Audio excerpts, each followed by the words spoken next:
Évangile de Jésus-Christ selon saint Matthieu, chapitre 10, des versets 37 à 42.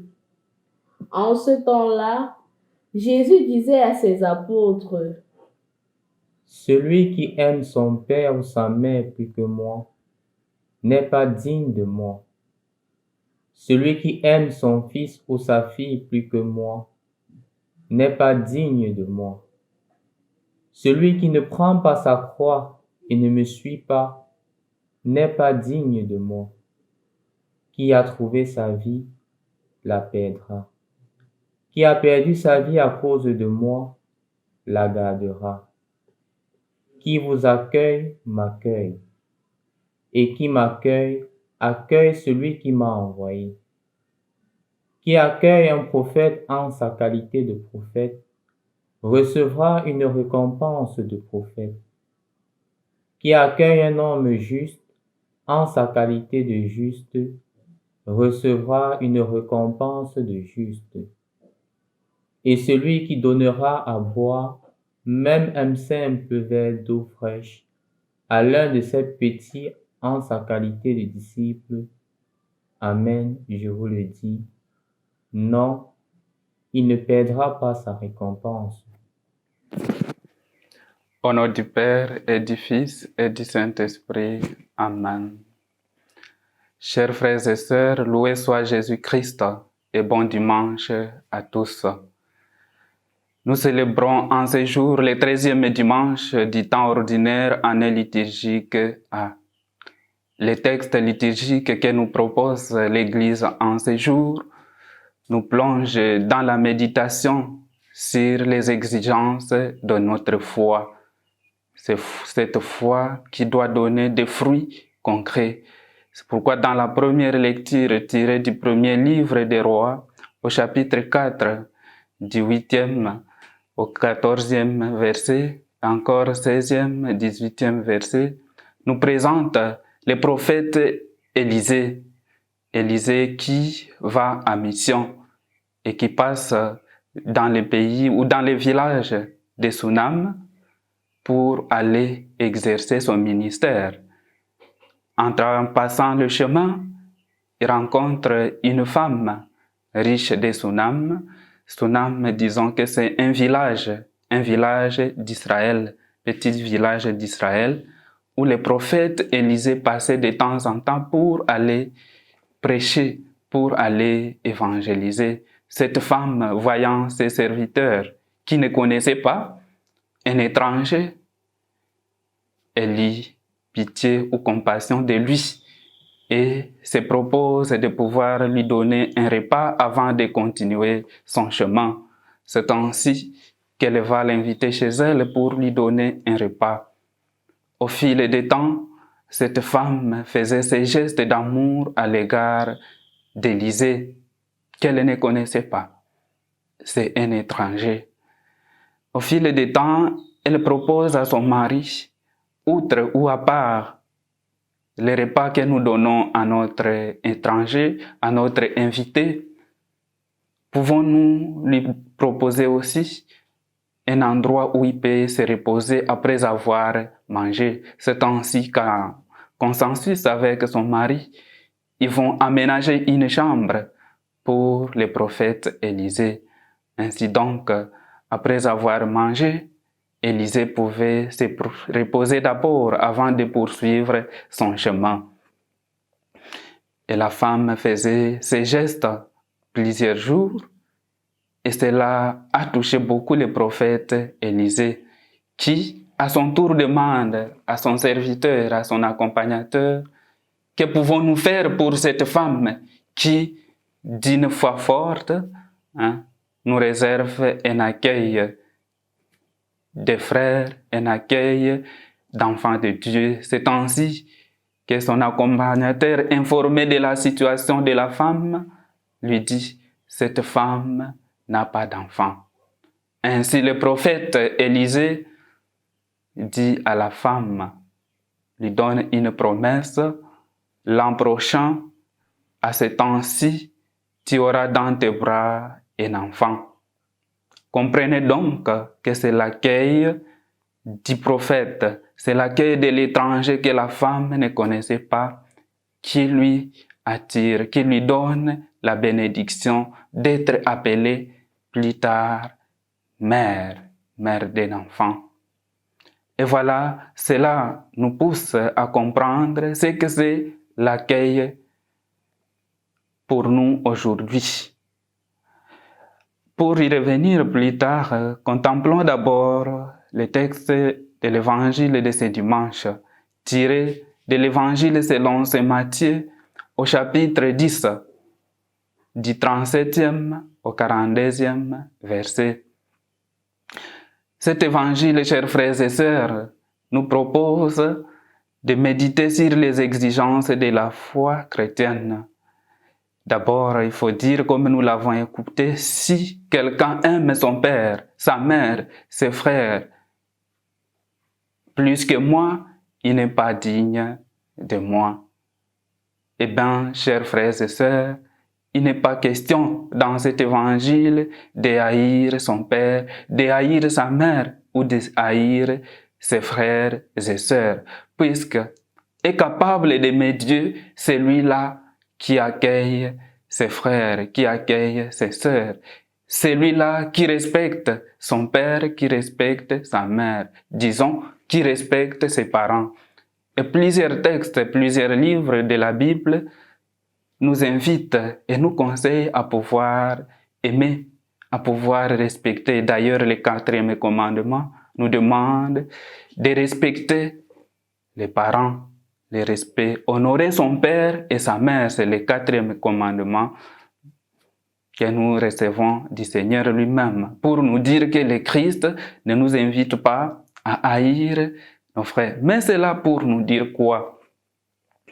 Est capable de renoncer à ce à quoi il est plus attaché pour se donner davantage au Christ, pour aimer davantage le Christ, est capable de se donner davantage aussi pour ses frères et sœurs, puisque c'est que l'amour que nous vivons ou que nous manifestons pour le Seigneur a des fruits, ou je vais dire des conséquences dans notre vie quotidienne, et qui doit manifester cet amour envers nos frères et sœurs. C'est pourquoi dans cet évangile d'aujourd'hui, qui aime son père, sa mère, ses frères et sœurs plus que moi n'est pas digne de moi. Aimer le Christ plus que tout. Alors cela, nous pouvons lire cela à travers les résumés que le Christ fait des 10 commandements. Il nous dit aimer son prochain comme soi-même. Aimer Dieu plus que tout. Aimer Dieu de tout son cœur, de toute son âme. Et il dit, ce dernier commandement est le plus grand. Voilà ce qui nous donne la base, le fondement même de cet évangile. Aimer Dieu plus que tout. Plus que son père, plus que sa mère, plus que ses frères et sœurs. Et voilà, je l'ai dit, ce n'est pas pour haïr, mais est capable de se décentrer de lui-même. Pour nous dire, si nous nous décentrons de nous-mêmes, cela nous donnerait plus d'avantages pour aimer Dieu.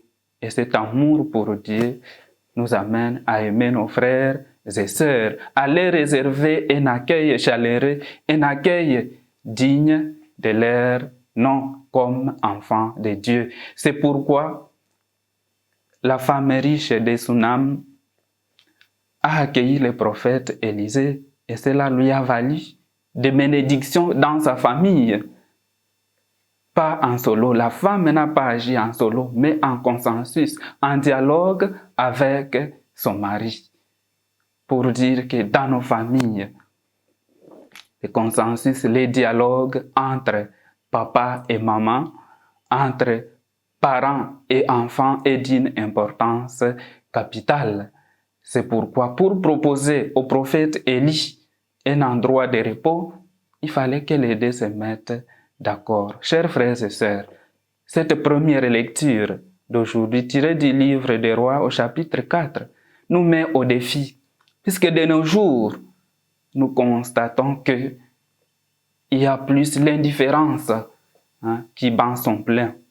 l'indifférence qui s'accroît davantage dans notre vie quotidienne. Chacun se soucie de soi.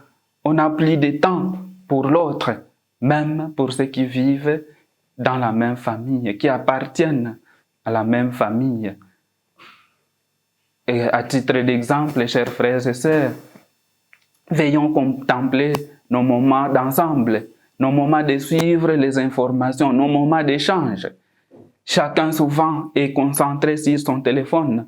Et on n'a pas de temps de pouvoir écouter l'autre. On n'a pas de temps de donner un peu de ses minutes, un peu de son temps à l'autre. Et parfois nous perdons des personnes suite à cela, suite au manque d'écoute les uns les autres. Pour ne pas dire seulement l'écoute. Parfois, comme le prophète Élisée qui se dirige à son âme, est accueilli, et je dirais orienté par cette femme. Parfois, de nos jours, nous manquons du bon sens de pouvoir orienter quelqu'un. Quelqu'un nous demande, s'il te plaît frère, s'il te plaît ma sœur, peux-tu me dire tel endroit se trouve où? Et voilà, disons, c'est là devant. Tu ne lui donnes pas des explications qui puissent l'aider davantage à connaître l'endroit ou les lieux où il se dirige.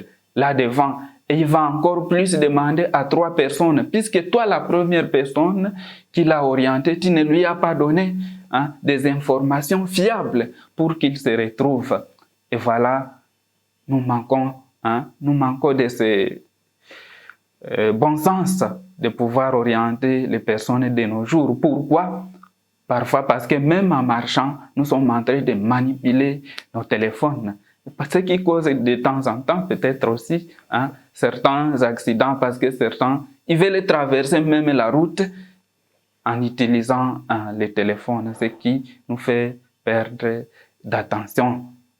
Chers frères et sœurs, à travers cette première lecture, nous sommes appelés plus à donner du temps à nos frères et sœurs, à donner du temps pour écouter l'autre. Écouter l'autre ou donner de son temps peut guérir l'autre de son mal. Par contre, si nous ne l'écoutons pas, nous pouvons contribuer, nous pouvons être aussi cause de sa perdition. Et voilà, encore une fois, chers frères et sœurs, en ce dimanche où nous sommes appelés à travers aussi la deuxième lecture tirée du livre ou tirée de la lettre de Saint Paul apôtre aux Romains, contempler cette unité que nous recevons, nous avons reçue du baptême, même enfants de Dieu, puisque baptisés au nom du Père et du Fils et du Saint-Esprit, nous appartenons à une seule famille.